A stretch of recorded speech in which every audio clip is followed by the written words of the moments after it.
नमस्कार दोस्तों, स्वागत है आपका हमारे हिंदी साहित्य चैनल में। और जैसा कि आप सभी जानते हो, हम आपके लिए एक नए विषय के साथ प्रस्तुत होते हैं। और वैसे ही हम आज आपके लिए एक नया बिंदु लेकर आए हैं जिस पर हम सूरदास जी का संपूर्ण जीवन परिचय पर चर्चा करेंगे। संपूर्ण जो जीवन परिचय है सूरदास जी का और उनके जीवन पर आधारित कुछ तथ्यों पर चर्चा करेंगे, उनकी रचनाओं पर चर्चा करेंगे।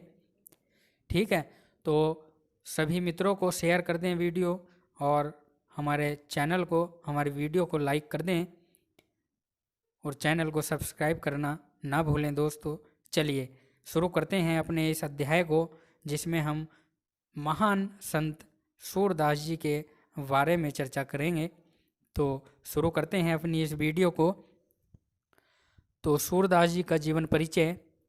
तो सूरदास जी भक्तिकालीन सगुण काव्यधारा की कृष्ण काव्यधारा के सर्वाधिक प्रमुख कवि हैं। यानी सूरदास जी जो हैं वो भक्तिकालीन सगुण भक्ति धारा की सगुण जो काव्यधारा है, भक्तिकालीन सगुण भक्ति धारा है, उसके कृष्ण काव्यधारा के जो है प्रमुख कवि हैं। उन्होंने अष्टछाप का जहाज कहा जाता है। यानी सूरदास जी को अष्टछाप का जो है वो जहाज कहा जाता है। उनकी जन्म तिथि तथा जन्म स्थान को लेकर विद्वानों में मतभेद है। फिर भी अधिकांश विद्वान मानते हैं कि सूरदास का जन्म सन 1478 ईस्वी और संवत 1535 ईस्वी, यानी संवत जो है वो 1535 है, और हम ईस्वी की बात करें, सन की बात करें तो 1478 ईस्वी में इनका जन्म हुआ था। सूरदास जी के जन्म स्थान को लेकर 4 मत प्रचलित हैं। कौन कौन से? डॉक्टर पीताम्बर दत्त बड़तवाल गोपांचल ग्वालियर जिले को इनका जन्म स्थान मानते हैं। और कवि मियाँ सिंह मथुरा के आसपास के किसी गांव को इनका जन्म स्थान मानते हैं। और आचार्य रामचंद्र शुक्ल जो है रुणकता रेणुका को इनका जन्म स्थान मानते हैं। फिर हरिराय जी सिही ग्राम हरियाणा राज्य में बल्लभगढ़ के पास जो है इनका जन्म स्थान मानते हैं। आज अधिकांश विद्वान हरिराय जी के मत से सहमत हैं। बल्लभाचार्य जी उनके गुरु थे। बल्लभाचार्य जी ने उन्हें श्रीनाथ जी के मंदिर में भजन कीर्तन के लिए नियुक्त किया। श्रीनाथ जी के मंदिर के पास ही स्थित परसोली नामक ग्राम में सन 1583 ईस्वी संवत 1640 में उनका देहांत हो गया। तो इस बिंदु में हमको जानने को मिलता है कि जो है सूरदास जी जो हैं भक्तिकालीन सगुण काव्य धारा के कृष्ण भक्ति धारा के जो है सर्वाधिक प्रमुख कवि माने जाते हैं, संत माने जाते हैं। और उन्होंने अष्टछाप का जहाज उनको कहा जाता है, और उन्होंने अष्टछाप की जो है रचना की थी, और अष्टछाप का जहाज सूरदास जी को कहा जाता है। ये सारी बातें आपको याद रखनी है और इसमें से नोट्स बनाने हैं। चलिए अगले बिंदु पर चलते हैं। तो इनकी जो प्रमुख रचना है कौन कौन सी हैं? तो नागरिक प्रचारणी सभा की रिपोर्ट के अनुसार सूरदास जी द्वारा रचित ग्रंथों की संख्या जो है वो 25 मानी जाती है, परंतु अधिकांश विद्वान उनकी केवल 3 रचनाओं को प्रमाणिक मानते हैं। ठीक है, तो नगरीय प्रचारणी सभा के द्वारा जो है सूरदास जी की जो है वो 25 रचनाएं मानी जाती हैं, परंतु अधिकांश विद्वान जो है इनकी 3 रचनाओं को ही प्रमाणिक मानते हैं। कौन कौन सी हैं? पहली है सूर सागर, दूसरी सूर सरावली, और तीसरी जो है साहित्य लहरी। तो यह 3 रचनाएं इनकी प्रमाणित मानी जाती हैं। चलिए साहित्य विशेषता क्या है इनकी? तो सूरदास जो है कृष्ण काव्यधारा के सर्वश्रेष्ठ कवि माने जाते हैं। उनकी इस महान कृति का मुख्य कारण है उनकी प्रगाढ़ भक्ति भावना। यह भावना उनके आवेगपूर्ण भक्ति काव्य के माध्यम से अभिव्यक्त हुई है। सूरदास जी के काव्य की प्रमुख विशेषताएं निम्नलिखित हैं। तो कौन कौन सी विशेषताएं हैं इनकी? तो पहली है भक्ति भावना। तो सूरदास जी सगुण ईश्वर के उपासक थे। जिस प्रकार कबीरदास जो है निर्गुण भक्ति धारा के निर्गुण ईश्वर के भक्त थे, इसी प्रकार सूरदास जी जो है सगुण ईश्वर के उपासक थे, इसलिए उनकी भक्ति को सगुण भक्ति कहते हैं। भक्ति उनके लिए साधन नहीं, साध्य है।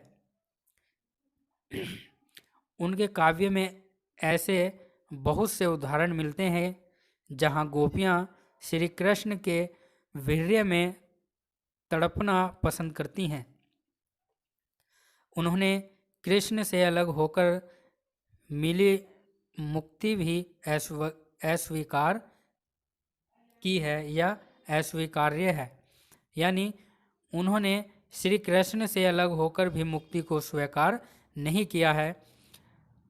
वैधि भक्ति को स्वीकार करते हुए भी वह प्रेम भक्ति को अधिक महत्व देते हैं। उनके काव्य में दास्य, सख्य, वात्सल्य, मधुर तथा शांत मुख्य 5 भावों की भक्ति का प्रतिपादन मिलता है। तो उनके जो काव्य में दास्य भाव है, सख्य भाव है, वात्सल्य और मधुर तथा शांत मुख्य 5 जो है वो भावों की भक्ति का प्रतिपादन मिलता है। तो सूरदास जी जो है बचपन से ही क्या थे?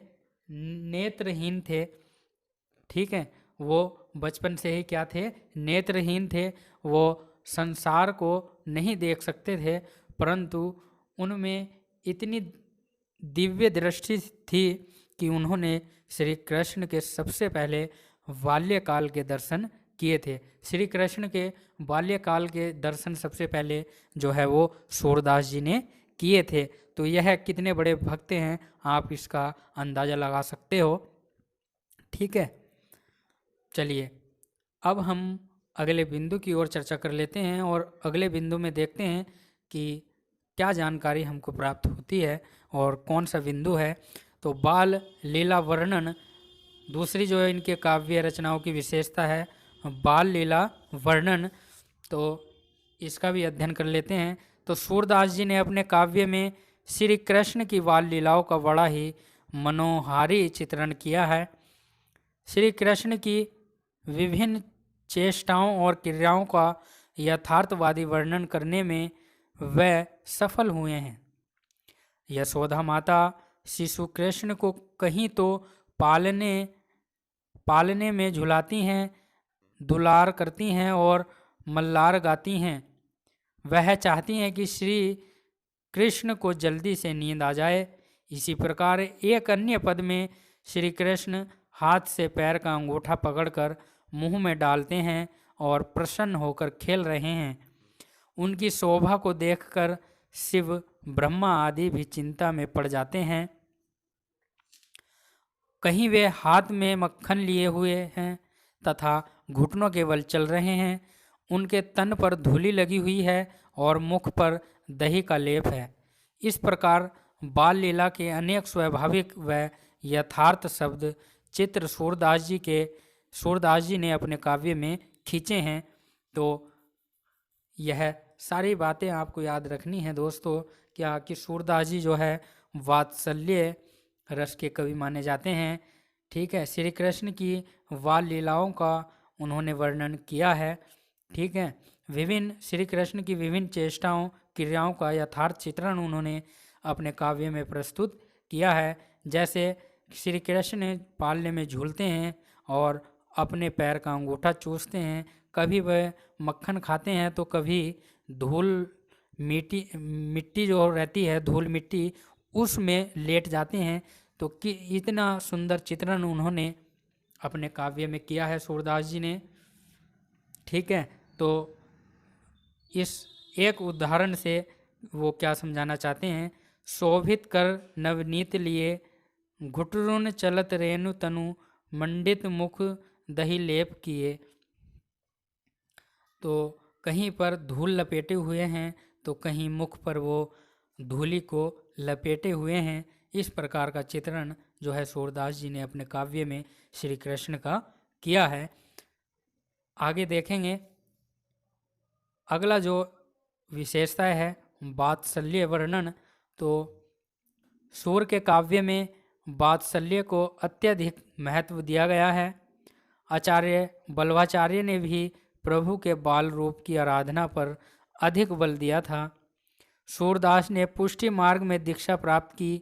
संभवतः इसी से प्रभावित होकर सूरदास ने अपने काव्य में वात्सल्य भाव को अधिक महत्व दिया। उन्होंने अपने पदों में श्री कृष्ण के जन्मोत्सव, उनकी बाल छवि, उनकी वेशभूषा, बाल चेष्टाओं, गोधन, गोचरण तथा बाल कृष्ण के मन के भावों का बड़ा ही हृदयग्राही वर्णन किया है। सूरदास जी ने श्री कृष्ण की बाल लीलाओं का इतना व्यापक वर्णन किया है कि औरों के कहने के लिए कुछ छोड़ा ही नहीं। सूरदास के बाल वर्णन का एक दृश्य देखिए तो सिखवत चलत यशोदा मैया अरवराई कर पानी गहावत डगमगाई धरनी धरे पैया। सिखवत चलत यशोदा मैया अरवरई कर पालनी गहावत डगमगाई धरनी धरे पैया। तो इसमें जो है सूरदास जी ने जो है वो श्री कृष्ण की बाल लीला का वर्णन इस दोहे के माध्यम से किया है, इस उदाहरण के माध्यम से किया है। चलिए आगे चलते हैं, अगले बिंदु पर चर्चा करते हैं। तो अगला बिंदु है श्रृंगार वर्णन। तो चौथी जो विशेषता है श्रृंगार वर्णन, तो भले ही सूरदास भक्त कवि हैं लेकिन वे श्रृंगार के भी सम्राट कहे जाते हैं। कवि ने श्रृंगार के संयोग और वियोग दोनों पक्षों का सुंदर चित्रण किया है। श्रृंगार भी उनकी भक्ति का मुख्य साधन है। यद्यपि श्रृंगार के संयोग पक्ष के चित्र में आकर्षक है, तथापि वियोग श्रृंगार अधिक उज्ज्वल एवं हृदय स्पर्धी है। संयोग में प्रिय की समीपता निरंतर बनी रहती है, अतः प्रेम का विस्तार अधिक नहीं हो पाता, परंतु विरह की अग्नि में तप कर प्रेम शुद्धता प्राप्त करता है। भ्रमर गीत में हमें गोपियों की विरह वेदना के मार्मिक पद पढ़ने को प्राप्त होते हैं। तो सूरदास जी जो हैं वो भक्ति कवि तो हैं ही, परंतु वह श्रृंगार रस के भी सम्राट कहे जाते हैं। उन्होंने श्रृंगार के संयोग और वियोग दोनों पक्षों का जो है वो बहुत सुंदरता से चित्रण किया है, वर्णन किया है। तो यह भी आपको याद रखना है। चलिए अगली विशेषता पर चर्चा कर लेते हैं। अगली जो विशेषता है प्राकृतिक वर्णन, तो अंधे होते हुए भी सूरदास जी ने प्राकृतिक का जो चित्र प्रस्तुत किया है वह अद्वितीय है। जैसे कि पीछे मैंने बताया कि सूरदास जी क्या थे, बचपन से ही नेत्रहीन थे, वह बचपन से ही देख नहीं सकते थे। तो परंतु उन्होंने प्राकृतिक का ऐसा सुंदर चित्रण किया है कि और किसी कवि के वश की बात नहीं है, जैसा प्राकृतिक का सुंदर चित्रण जो है सूरदास जी ने किया है। उनके काव्य का क्षेत्र ब्रज प्रदेश का परिवेश है। उनके काव्य में ब्रजमंडल की संपूर्ण प्राकृतिक शोभा सर्वोत्कृष्ट रूप में प्रस्तुत होती है। उनके काव्य में प्राकृतिक का उद्दीपनगत रूप में वर्णन मिलता है। उन्हें प्राकृतिक के कोमल रूप से अधिक लगाव था, इसलिए उन्होंने उसी रूप में प्राकृतिक का वर्णन किया। परंतु वीर्य के पदों में प्राकृतिक के सुंदर व कोमल अवयव भी मन को विचलित करने लगते हैं। एक उदाहरण देखिए कि विनु गोपाल वेरिनी वही कुंज, तब ये लता लगती अति शीतल, अब भई विषम ज्वाला की पुंज। तो एक बार और देख लेते हैं, इसको परीक्षा में पूछा जा सकता है ये। तो बिनु गोपाल वेरिनी भई कुंज, तब ये लता लगती अति शीतल, तब भई विषम ज्वाला की पुंज। तो यह सब आपको याद रखना है, ठीक है। यह प्राकृतिक से जुड़ा हुआ है। अगली जो विशेषता है वह है कला पक्ष। तो सूरदास जी की भाषा सरल, सहज एवं स्वाभाविक है। उन्होंने अपने काव्य में साहित्यिक ब्रज भाषा का प्रयोग किया है। उनकी भाषा में तत्सम, तद्भव, देशज और विदेशज शब्दों का समन्वय है। उनकी भाषा में प्रसाद गुण और माधुर्य गुण है। उनके काव्य में शब्द अलंकार और अर्थालंकार दोनों प्रकार के अलंकारों का सुंदर प्रयोग है। अनुप्रास, पुनरुक्ति प्रकाश, रूपक, उपमा आदि उनके प्रिय अलंकार हैं। रसों के दृष्टिकोण से उनके काव्य में भक्ति, श्रृंगार, शांत व वात्सल्य रस की प्रधानता है। तो सूरदास जी जो है सरल, सहज और स्वाभाविक भाषा के कवि हैं। उन्होंने अपने काव्य में जो है साहित्यिक ब्रज भाषा का जो है प्रयोग किया है। अगर प्रश्न आए कि सूरदास जी ने अपने काव्य में किस भाषा का प्रयोग किया, तो ब्रज भाषा का प्रयोग जो है उन्होंने अपने काव्य में किया है। उनकी भाषा में तत्सम, तद्भव, देशज और विदेशज शब्दों का भी समन्वय हमको देखने को मिलता है। उनकी भाषा में प्रसाद गुण, माधुर्य गुण है। उनके काव्य में शब्दालंकार और अर्थालंकार दोनों प्रकार के अलंकारों का भी सुंदर प्रयोग हमको देखने को मिलता है। वह भक्ति, श्रृंगार, शांत व वात्सल्य रस की उनकी काव्य में विशेषता है, प्रधानता है। ठीक है। तो सूरदास जी भक्ति की सगुण काव्य धारा के प्रमुख कवि हैं। उन्हें कृष्ण काव्य धारा का सर्वाधिक कवि माना जाता है। उन्हें वात्सल्य के रूप में भी जाना जाता है, परंतु वात्सल्य के समान श्रृंगार वर्णन में भी सूरदास जी ने कमाल किया है। यही कारण है कि अनेक विद्वान उन्हें श्रृंगार रस का सम्राट भी कहते हैं। श्रृंगार के सामान्यतः दो पक्ष होते हैं, संयोग श्रृंगार और वियोग श्रृंगार।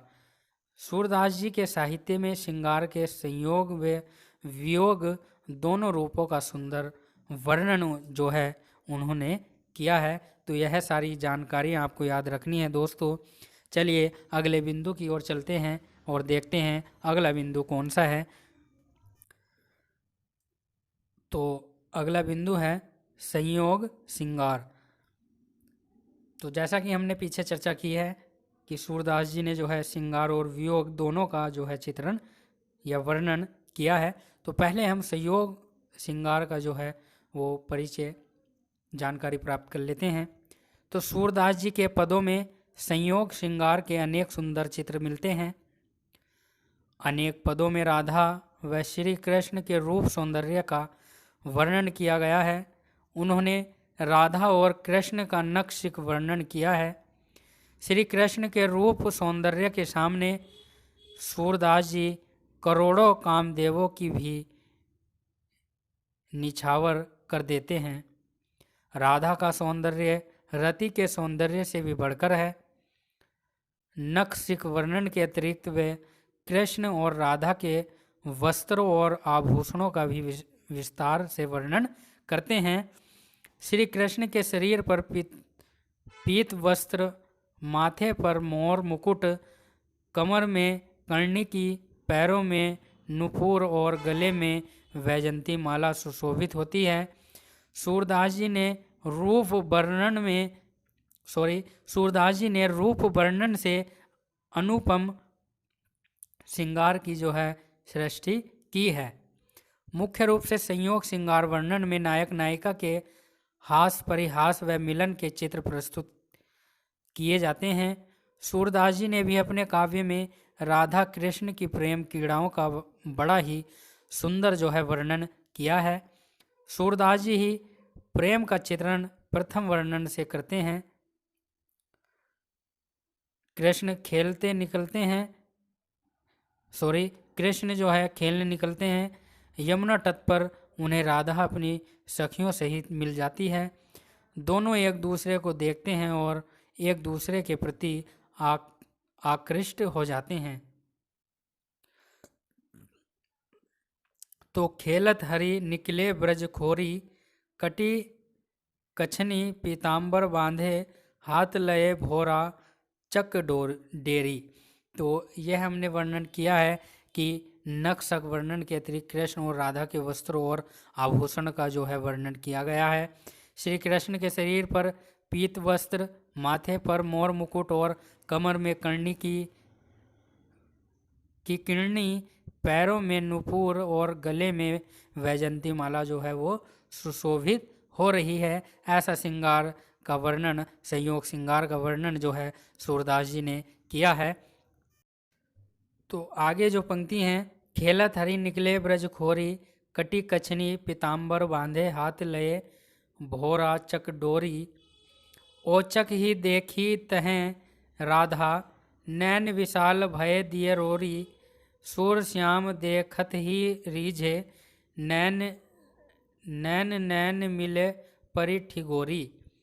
ठीक है, तो यह संयोग श्रृंगार का वर्णन इसमें किया गया है और यह परीक्षा में पूछा जा सकता है कि खेलत हरि निकले ब्रज खोरी, कटी कछनी पीताम्बर बांधे, हाथ लये भोरा चक डोरी, ओचक ही देखी तहें राधा, नैन विशाल भय दिए रोरी, सूर श्याम देखत ही रीझे, नैन नैन मिले परी ठिंगोरी।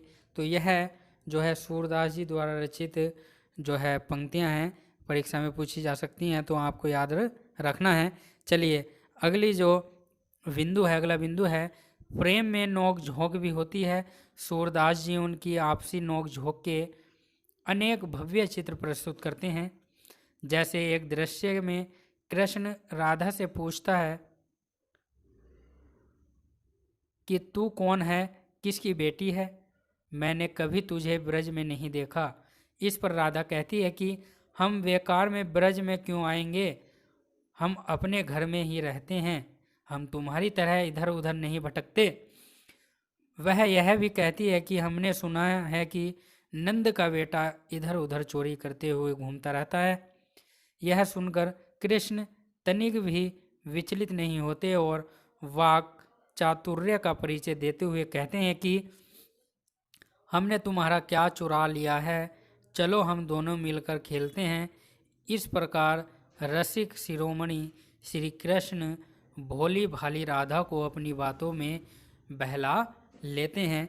तो यह राधा और कृष्ण की वार्तालाप का वर्णन जो है सूरदास जी ने किया है, किस प्रकार जो है श्री कृष्ण चालाकी से राधा को अपनी बातों में फुसला लेते हैं और बहला लेते हैं। ठीक है, तो यह सारी आनंद की बातें हैं, इसको आपको पढ़ने में बहुत आनंद आएगा।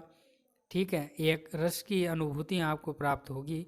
चलिए आगे चलते हैं, अगले बिंदु को देखते हैं। अगली जो हमारी विशेषता है,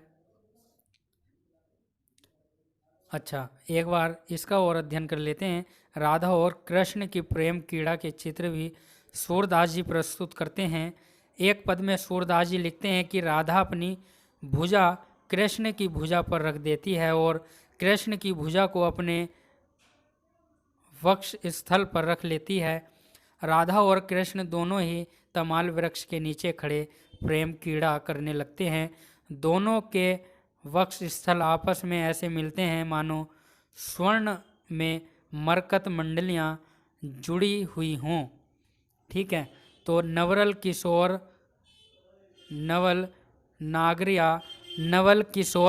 नागरिया अपनी भुजा श्याम भुज ऊपर, श्याम भुजा अपनों उर धारिया। तो इसी प्रकार संयोग वर्णन में राधा के साथ साथ गोपियों के साथ भी कई अट्ठखेलियाँ का भी सुंदर वर्णन जो है हमको देखने को मिलता है। अब हम चर्चा करेंगे वियोग वर्णन की। संयोग वर्णन पर हमने चर्चा कर ली है, अब हम वियोग वर्णन पर चर्चा करेंगे। तो सूरदास जी का वियोग वर्णन संयोग वर्णन से भी अधिक उत्कृष्ट है। सूरदास ने भ्रमर गीत के माध्यम से वियोग वर्णन किया है। जब कृष्ण ब्रज छोड़कर मथुरा चले जाते हैं तो गोपियाँ वीर्य वेदना से तड़प उठती हैं। उन्हें संयोग की दशा में सुंदर लगने वाली वस्तुएं भी अब प्रिय नहीं लगती। वे कहती हैं, तो वियोग वर्णन में जो है वो सूरदास जी ने वियोग वर्णन का वर्णन किया है। सूरदास जी ने भ्रमर गीत के माध्यम से जो है वियोग वर्णन किया है। जब कृष्ण ब्रज छोड़कर मथुरा चले जाते हैं तो गोपियाँ वीर्य वेदना से तड़प उठती हैं। उन्हें संयोग की दशा में सुंदर लगने वाली वस्तुएं भी अब क्या लगने लगती हैं, अप्रिय लगने लगती हैं, और वह तड़प कर कहती हैं, क्या कहती हैं कि बिनु गोपाल वेरिनी भई कुंज, तब ये लता लगती अति शीतल, अब भई विषम ज्वाला की पुंज। गोपियों की वीर्य वेदना अत्यंत तीव्र है। वे निरंतर वीर्य की अग्नि में जलती रहती हैं। हरे भरे वृंदावन को देखकर वे यहाँ तक कहती हैं कि वह जल क्यों नहीं जाता। तो मधुवन तुम क्यों रहत हरे, विरहा वियोग श्याम सुंदर के ठांडे क्यों न जरे। श्री कृष्ण के वीर्य में गोपियाँ बहुत दुखी रहती हैं। वे उनके बिना रात दिन आंसू बहाती रहती हैं। उन्होंने कुछ भी अच्छा नहीं लगता, उन्हें कुछ भी अच्छा नहीं लगता। उनकी वीर्य वेदना के विषय में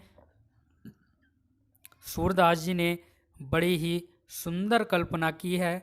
गोपियाँ कहती हैं कि वे वीर्य वेदना से जलती रहती हैं, लेकिन उनकी आँखों से बहने वाले आंसू उन्हें किसी प्रकार से जीवित रखे हुए हैं। तो बड़ी ही वीर्य वर्णन सूरदास जी ने किया है, वियोग वर्णन सूरदास जी ने किया है गोपियों का। तो गोपियाँ कहती हैं कि ये वीर्य वेदना से जलती रहती हैं, लेकिन उनकी आँखों से बहने वाले आंसू उन्हें किसी प्रकार से जीवित रखे हुए हैं। तो बड़ा ही वियोग वर्णन, वीर्य वर्णन जो है सूरदास जी ने किया है। चलिए अब अगले बिंदु में देखते हैं, अगला बिंदु कौन सा हमको ध्यान में आता है। चलिए अगले बिंदु की ओर चर्चा करते हैं। जब उद्धव गोपियों को समझाने के लिए जाता है तो गोपियाँ उसे भी अपनी वाक चातुर्य से पराजित कर देती हैं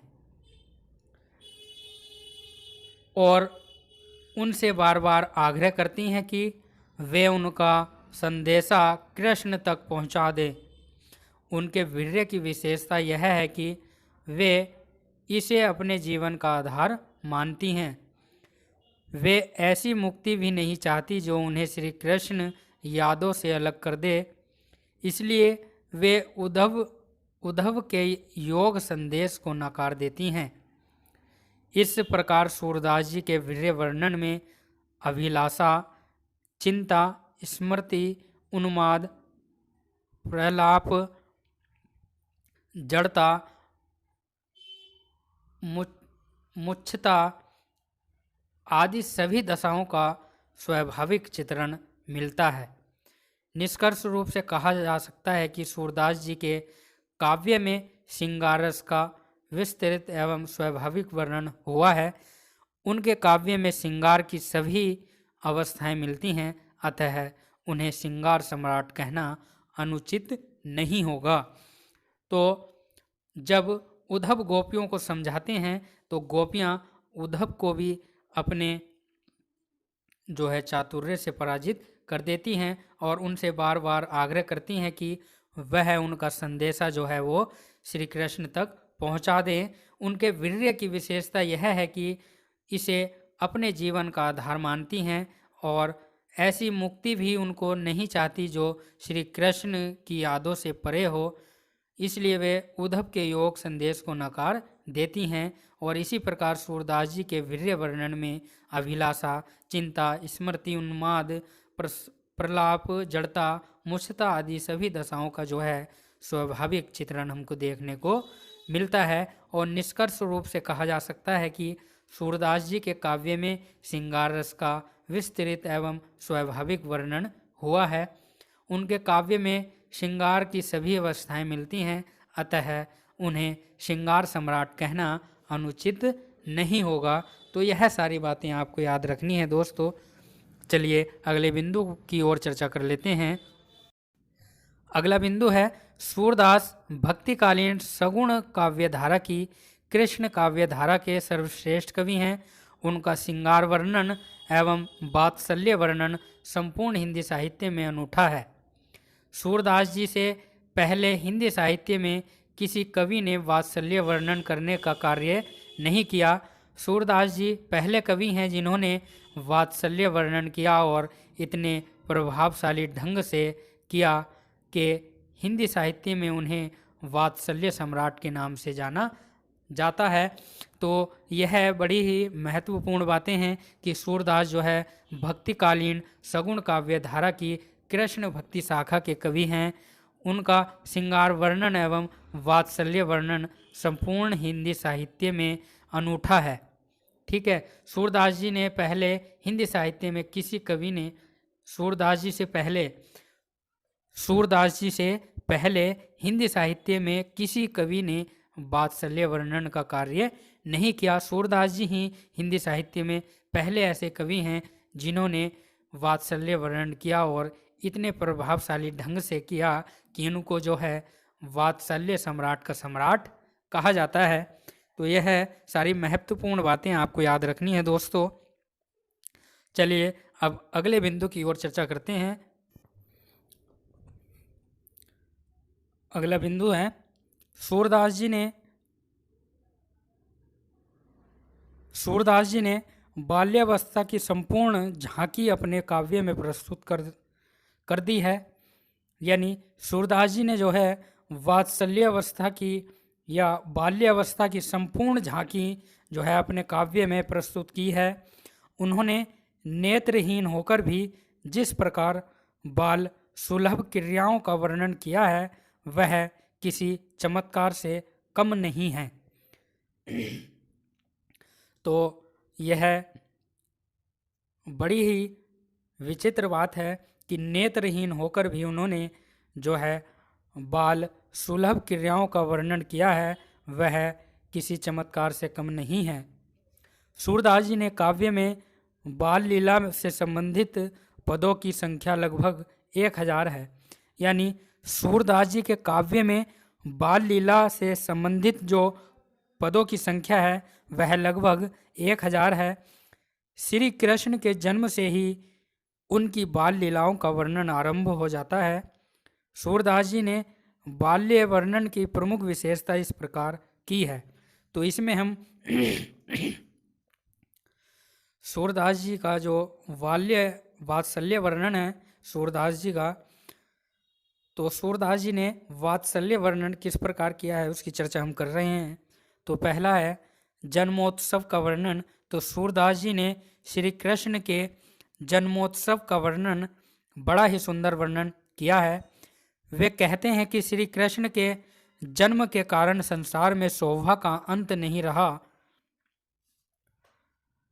और यह शोभा नंद के भवन में पूर्ण रूप से उमड़ रही थी तथा ब्रज की गलियों में भी बह रही थी।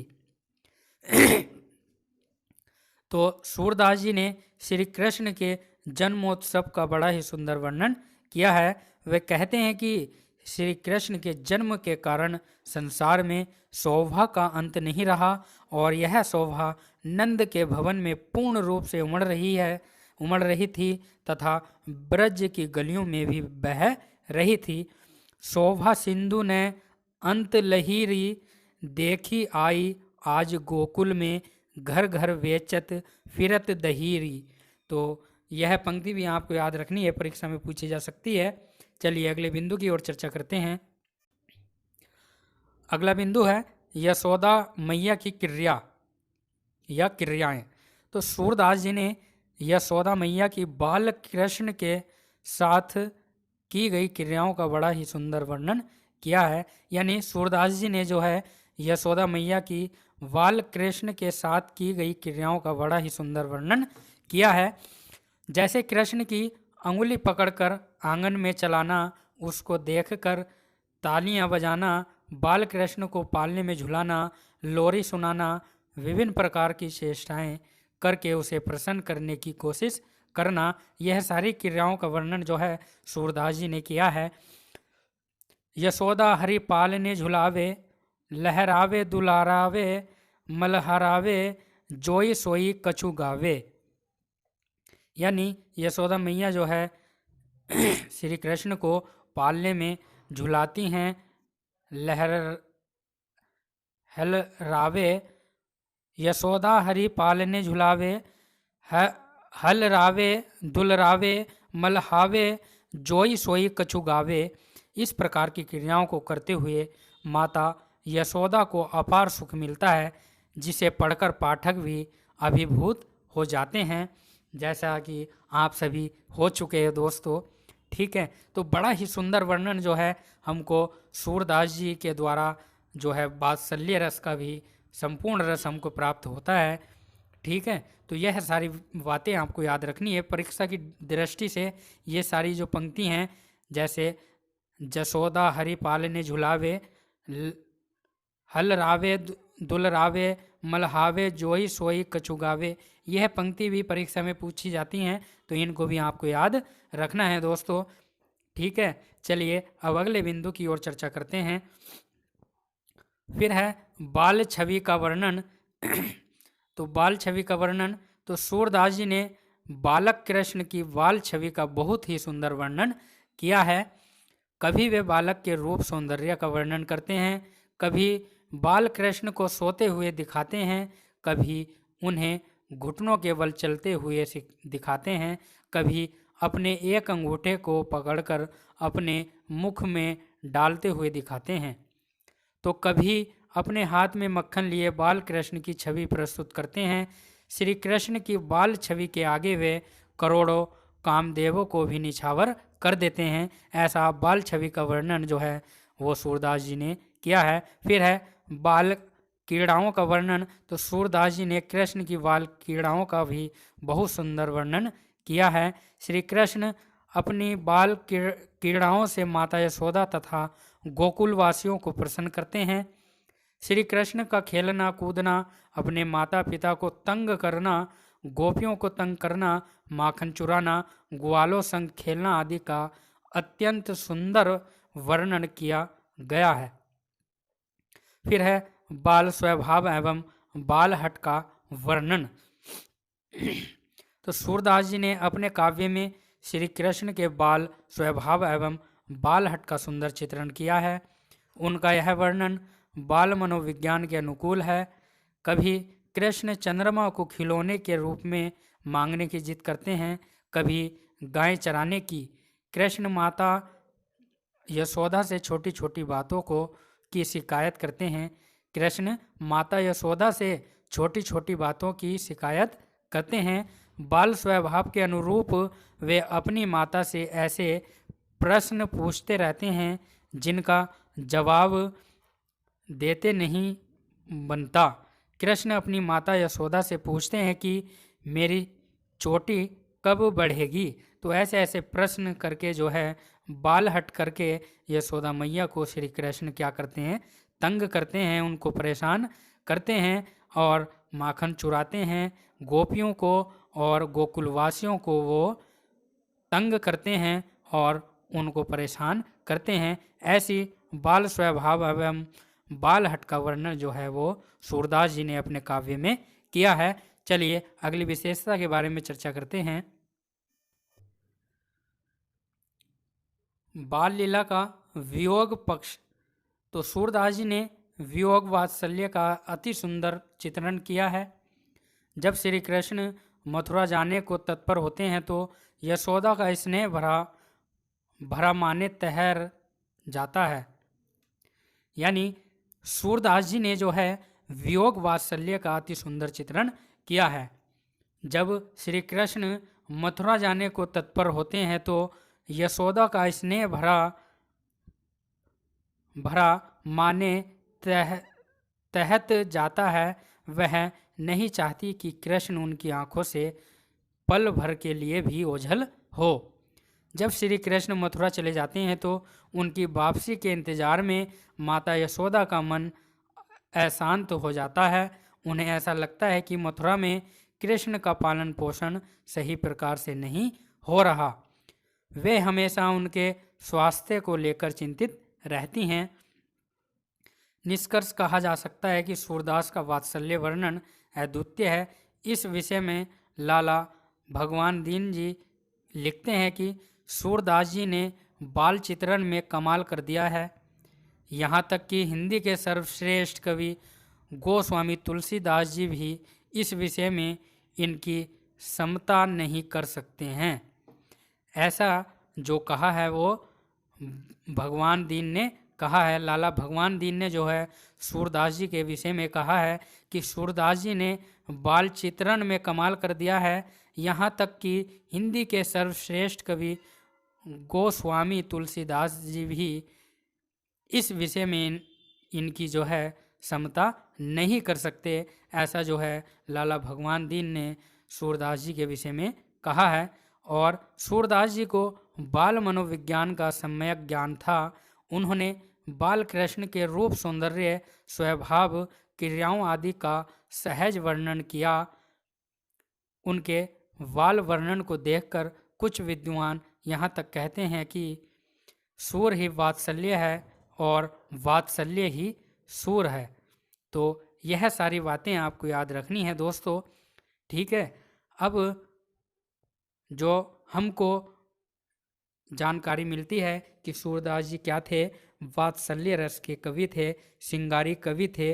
वियोग और श्रृंगार वर्णन उन्होंने जबरदस्त किया है और वह नेत्रहीन होते हुए भी जो है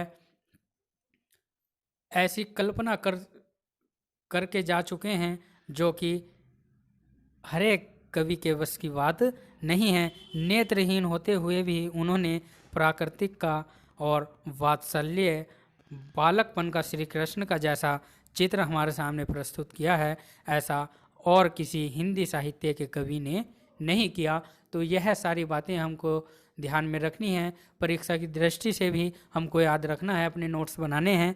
तो मैं आज यहीं पर अपने इस अध्याय को विराम देता हूं और आपसे प्रार्थना करता हूं कि आप हमारे इस हिंदी साहित्य से जुड़ें और अधिक से अधिक जानकारी प्राप्त करें और अपने विचार भी हमसे साझा करें। तो मैं आशा करता हूं, आपसे विदा लेता हूं।